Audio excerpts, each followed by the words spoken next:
All right, so I'll just get into this. First, a confession. I had not planned to deliver a paper this year for the conference. With everything that's going on right now in my life, including working 2 jobs at present and co-organizing this year's conference and preparing to relocate with my family to another state, which has to happen in like 3 weeks, I simply did not want the extra burden of preparing a conference paper. However, as I saw the discussion or the concern develop about encountering the face of the other in online teaching environments, particularly with the concern that somehow online teaching platforms, whether synchronous or asynchronous, diminish or impoverish or prohibit an encounter with the face of the other, I felt compelled to respond.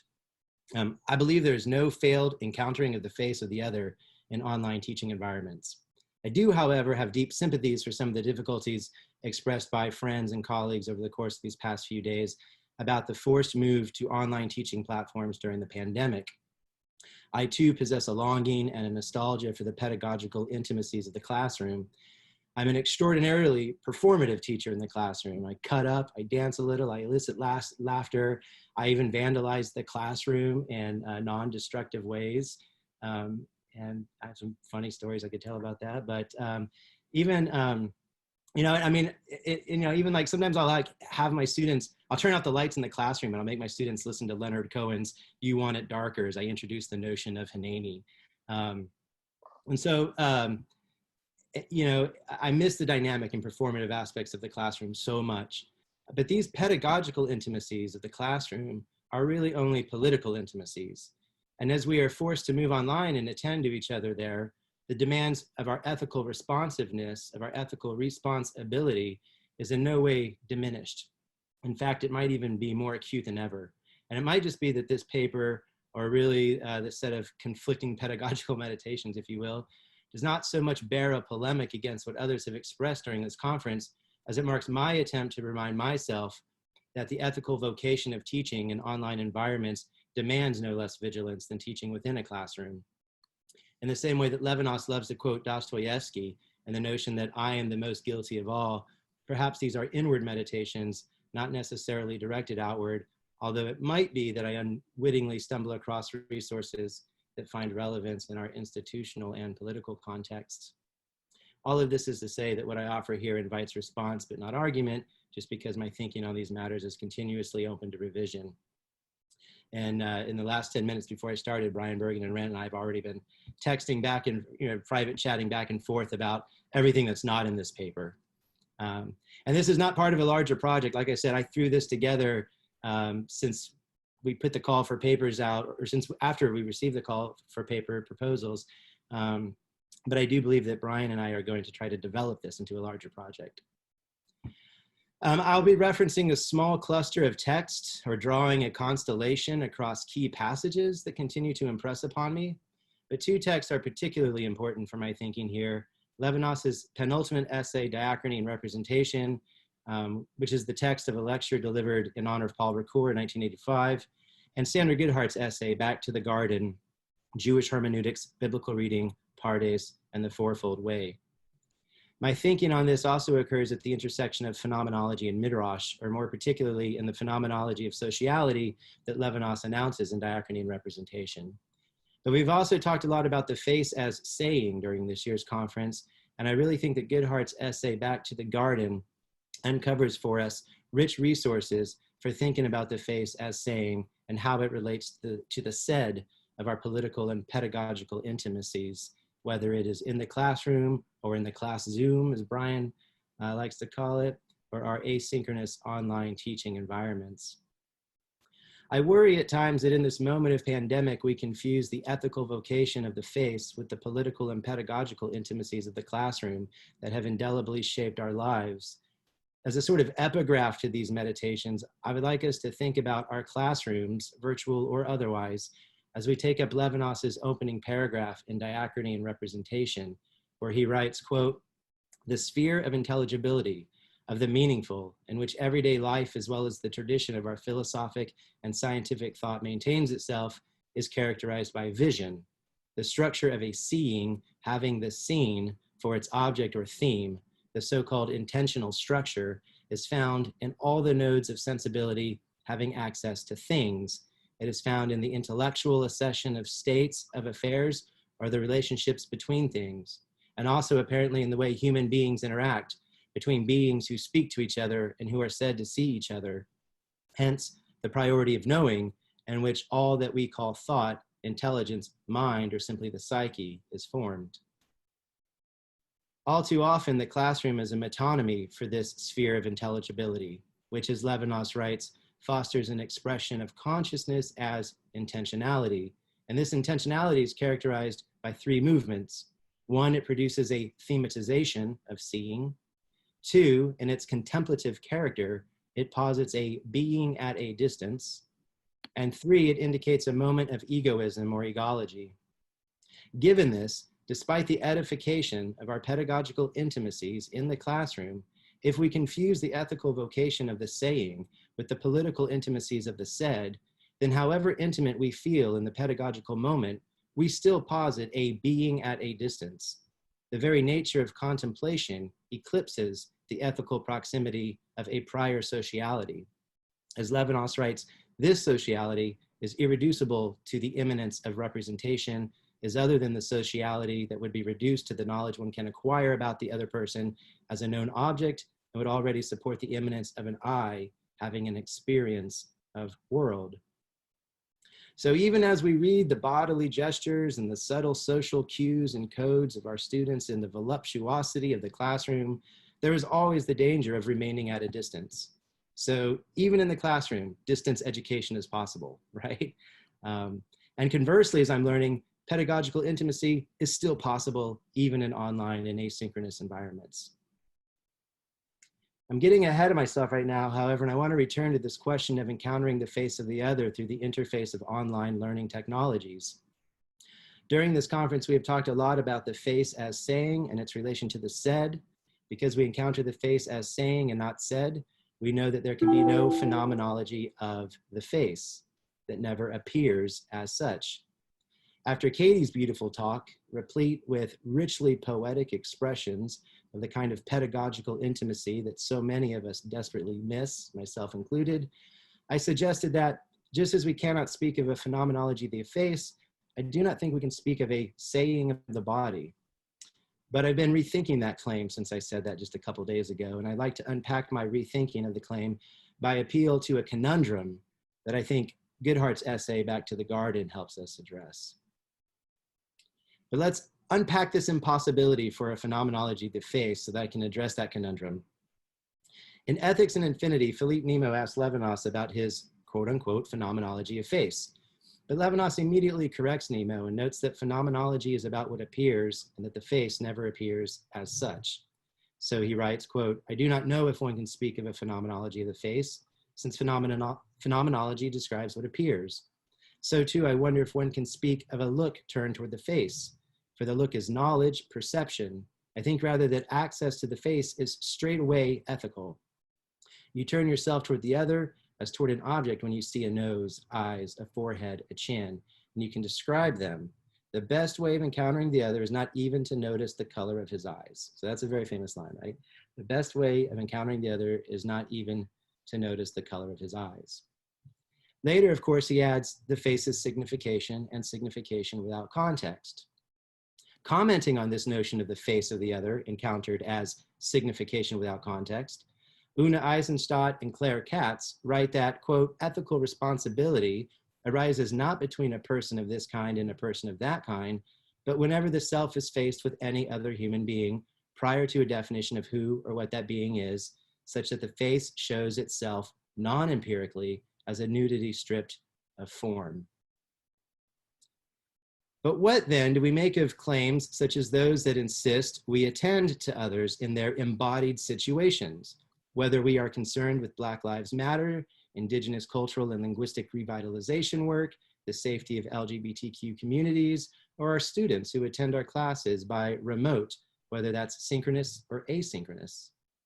Eisenstadt and Katz write, quote, one can, of course, dispute this idea of the face as signification without context, and many scholars have taken up Levinas on that point. Uneasy, for instance, with an ethics that has no place for ethnicity, and therefore takes no account of what might be a history of injustice based on that ethnicity. They go on to note that when we attend to the other as named or categorized, whether we are talking about the Palestinians or prisoners or even students, we are dealing with political situations rather than ethical ones. As Levinas notes in his interview with Nemo, the face can surely be dominated by perception, but what is specifically the face is what cannot be reduced to that. So there is no phenomenology of the face, but there is a phenomenology of sociality that Levinas announces in Diachrony and Representation that I think is relevant to thinking about diachrony and the face within synchronous or asynchronous environments. Here, though, I will pull from an essay I recently published titled Midrash and Social Justice that was inspired by insights culled from Goodhart's essay Back to the Garden. In Back to the Garden, Goodhart details the history of the Jewish fourfold hermeneutics known as pardes. Let's see, I can use it. Pardes. Peshat, Remez, Darash, Sod. So Goodhart details the history of the Jewish fourfold hermeneutics known as pardes as it emerged in historical parallel with the medieval Christian fourfold exegesis. These four levels of meaning attended to by the midrashic endeavor, or as my good friend Monica Osborne, who's right there on my screen, calls it the midrashic impulse, include the following. One, peshat, or the literal or scriptural. Two, remez, or the symbolic or the allegorical. Three, darash, or the ethical or moral. And four, sod, or the prophetic or providential. So we have peshat, remez, darash, and sod, which are analogous to the literal, the allegorical, the moral, and the prophetic levels of meaning. And these component parts of midrashic responsiveness relate in dynamic and particular ways that Goodhart describes as Mobian. For example, while darash is one moment within pardes, it is also the word from which midrash is delivered. Similarly, allegory is a moment within the Christian fourfold exegesis, but taken together, the fourfold is itself requisite for reading allegorically. To my mind, Goodhart's description of the operations of midrash in this way bears rich potential for thinking about diachrony in the face in our online teaching environments, and it has to do with how these terms relate. Goodhart first looks at the relation of peshat and remez. He writes, quote, peshat is the words of the text, what it says, what it is saying. But as Emmanuel Levinas would commonly remark in his Shabbos morning talks on Rashi, the peshat never exhausts all that a text says, or more precisely, the text never exhausts itself in what it has said. Why? Because peshat is in a sense ladir, the to say, the saying.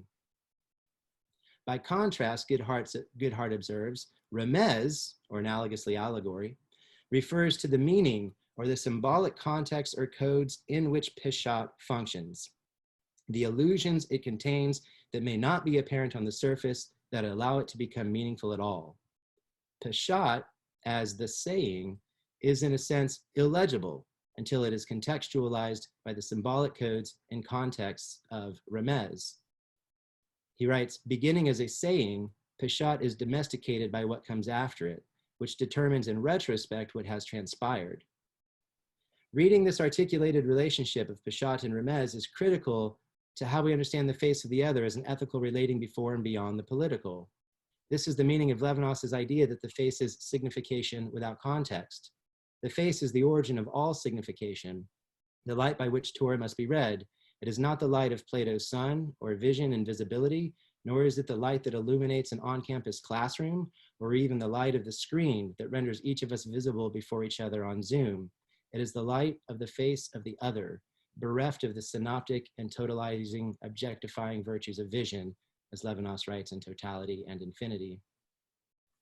As with the relation of peshat and remez and pardes, by which remez describes the way a saying assumes meaning in a context, so too is the face of the other domesticated by the remez of their sociality, by the context and situation into which they are born that carries the fundamental historicity of diachrony.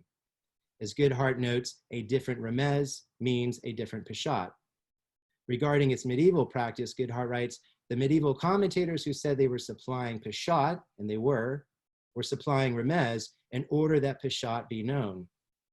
Similarly, a phenomenology of sociality supplies the remez by which the face of the other as peshat becomes legible. This is why we cannot speak of a phenomenology of the face, only a phenomenology of sociality. Researchers and activists who advance descriptions of Levinas's ethics as having no place for ethnicity miss the critical point supplied by Goodhart. The concern for ethnicity, history, and context arrives with the remez, a social remez, or what Goodhart calls a remezed peshat. And although the face of the other can be dominated by perception or its social and historical context, in no way is the face of the other reducible to such political categorization. I want to make the case that all of this is relevant to the concern for Levinas teaching and technology, whether we are in the classroom, in the class Zoom, or in asynchronous online environments. The face as saying becomes legible only through its remez, its social codes and context that inaugurates the occasion for a phenomenology of sociality irreducible to that remez. But what about the other two levels of meaning, darash, or the moral implications, and sod, its prophetic prospects? Goodhart writes, quote, as darash delimits the ethical status and remez the symbolic code, or what the text is saying, sod, or the prophetic, draws the unforeseen consequences of a given text. What is coming down the road as a result of it, its historical implications as opposed to its present obligations, what it prophesies as opposed to what it imposes, the sense of things known only to God. Like remez, it is hidden, but like darash, it leaves the context in which a meaningful saying appears and speaks of its effects on the future. To speak of sod is to speak of time. So to summarize these relations explicitly, we can say, or we can stage it in this way. One, the face of the other is signification without context, a peshat. The face of the other is never a character or a political category, but absolutely transcendent to such context. Two, nevertheless, the face of the other becomes legible through sociality, the social remez, or the remezed peshat.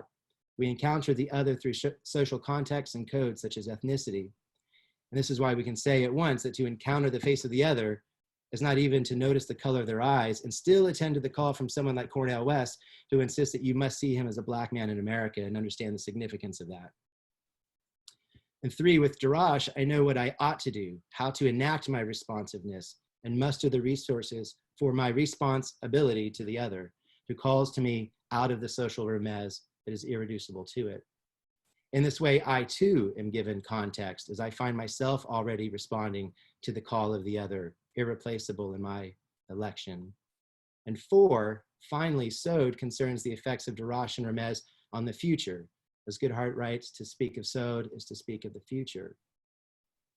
And here we can return to diachrony and representation, where Levinas addresses the seduction of knowledge and presence, or what we will elsewhere, or what he will elsewhere call the temptation of temptations, the gathering of the being of beings into a being. Levinas writes, quote, and especially despite the past that had neither been present nor represented by anyone, the immemorial or anarchic past, and despite the inspired future, which no one anticipates, such a past and future begin to signify time on the basis of the hermeneutic of the biblical verses of the text, without prior chronological reference to the metaphor of flux, nor to the still spatial images of the hither and beyond.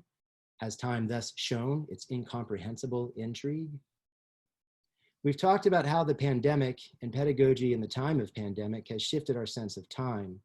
The possibility to signify time on the basis of the hermeneutic of the biblical verses is precisely what Goodhart is unpacking in his thinking about pardes. Goodhart tells us that there is an etymology of the word chronos that connects with the prophetic, or a meaning of chronos as that which will reveal. So whether we are teaching synchronously or asynchronously, the diachronic keeps open the possibility of revelation, of that which will reveal.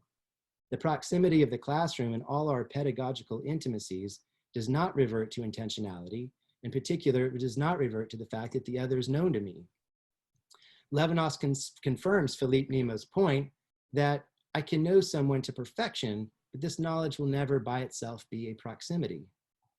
In the diachrony, before all, this is a quote, in the diachrony, before all dialogue, Levinas tells us, the tie with the other is noted only as responsibility, whether accepted or refused, whether knowing or not knowing how to assume it, whether able or unable to do something concrete for the other. And I think this is important. Even in online teaching environments, whether synchronous or asynchronous, the face as saying is never impoverished or eclipsed, even if the moral aspects of what this requires of us may not yet be entirely clear to ourselves. But we can adopt a prophetic vigilance to attend to the pedagogical exigencies of this political moment, and we need not be nostalgic for the political intimations of the classroom. The face of the other calls to us from beyond the realm of visibility, with an ethics as optics bereft of vision. And in our response, we are capable of bearing witness to the needs of our students, even under the shifting social codes of online teaching. We can still gesture the here I am. Levinas writes, to do something for the other, to give, to be human spirit, that's it. The incarnation of human subjectivity guarantees its spirituality. When the face of the other calls to us in proximity, even across digital horizons, the transcendence of words is embodied but not reducible to flesh. And I'll end with this note. As the title of Goodhart's essay invokes, the acronym PARDES, combining the first letters of the four words Peshat, Remez, Darash, and Sod, sounds in Hebrew like the word for garden. So whether or not we are in the classroom or in the class Zoom or teaching asynchronously online, even if we have no classroom, we still have our pedagogical gardens. But these gardens don't grow under the light of the sun or in the light of our screens as we engage in online teaching. They grow in the light of the face of the other.